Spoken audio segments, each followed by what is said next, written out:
Hey guys, how you going? Welcome to day 4 of the training block. So today I'm going to be doing my strength session.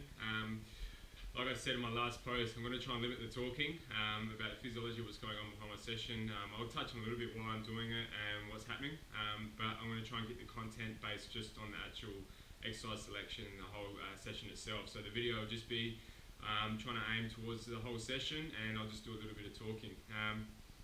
Today's session is strength. I'm going to focus on, again, squats at the start, and I'm going to do a bit of unilateral stuff to get that single leg strength and power going.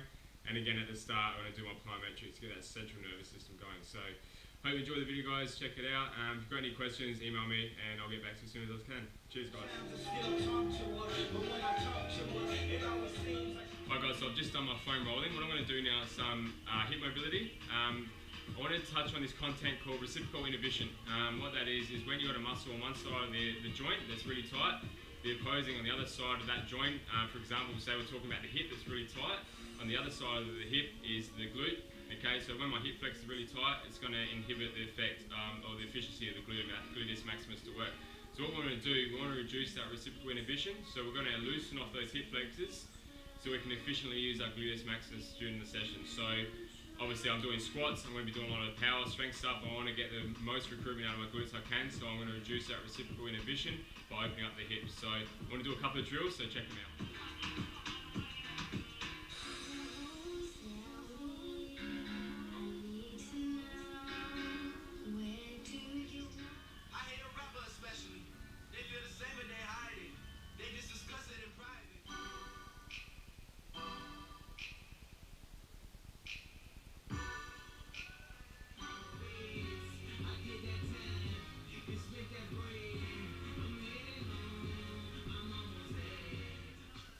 Right, so I've done my mobility work on my hips and I've fired the glutes.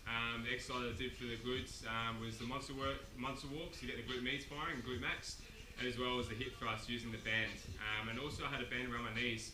So what that does, the band's going to pull your knees immediately, and your glutes got to fire to pull that band apart to keep your knees and tracking with your toes. So it gets those glutes firing. Now I'm going to be doing some plyometrics to get the nervous system firing. I'm going to be doing a bit of sagittal plyometrics and coronal plyometrics. Bit of unilateral and bilateral before I get into my squatting, right? Yeah, let me know my style. The man, let me know my style. Can't style on a nigga like me, cause I've styled on a nigga like you know my style. Yo, since 11, I've been trying to get a looking.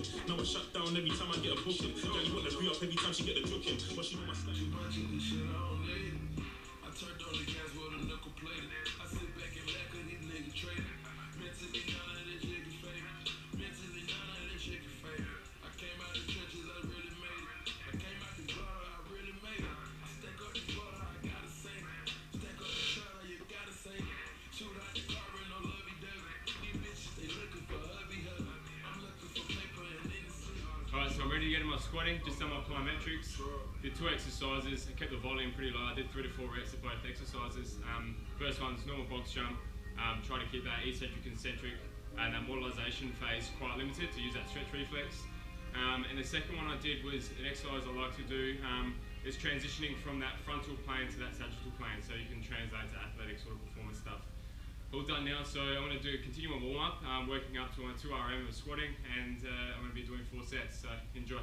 Alright, just quickly, with my warm-up sets going up to my 2 RM, a little trick that I use, there's this thing called the force velocity curve. So 1 RM squat, the amount of force output is the greatest, and as the velocity of the movement increases, force output decreases.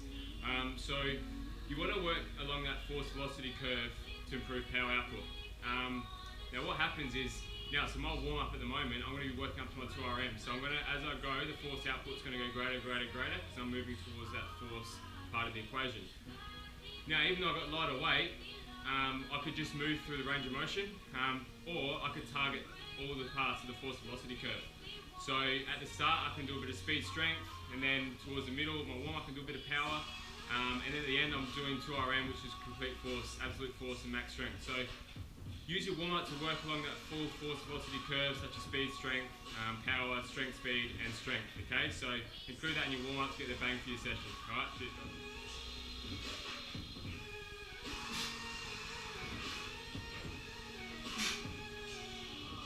Thinking out loud, I must have $250,000 on me right now.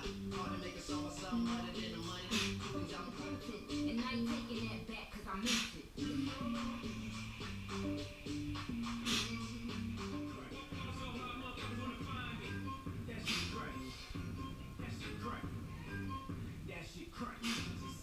I've done my first working set. I'm going to stay at 100 kilos for 2 reps. On Monday I did 110 for 4. Just feeling a bit taxed with the load over the week, which is fine. So I'm going to stick at 100 kilos for 2 reps, and I'm happy with the way I'm moving the speed of the bar. Just on that, even though the weight's heavy, have the conscious effort to try and move the weight as fast as you can. By doing that, you'll stimulate those high threshold motor units, those fast twitch fibers that are capable of producing high levels of force and therefore power output. So be conscious of the effort even though the weight's heavy. Alright guys? Cheers.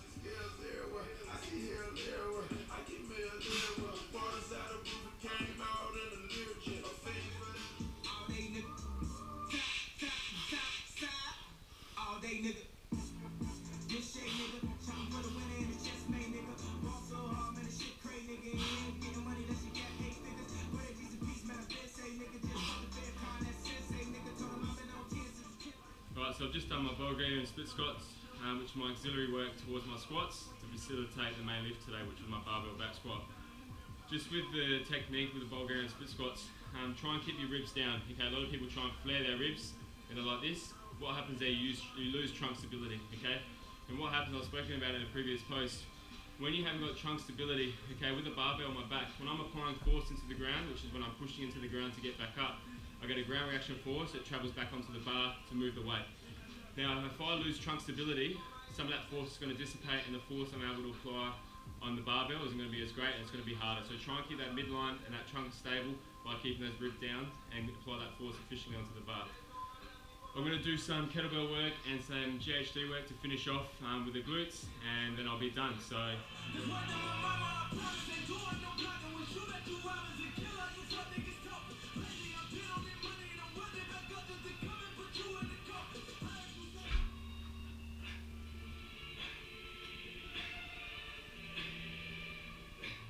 Alright, so I'm all done. Finished off with a bit of GHD glute work, supersetting with kettlebell swings. So I did 15 by 15, a bit of muscle endurance, just get that working capacity in and get those glutes and hamstrings firing with that posterior chain. So I'm all done. I'm going to do a foam roll, cool down.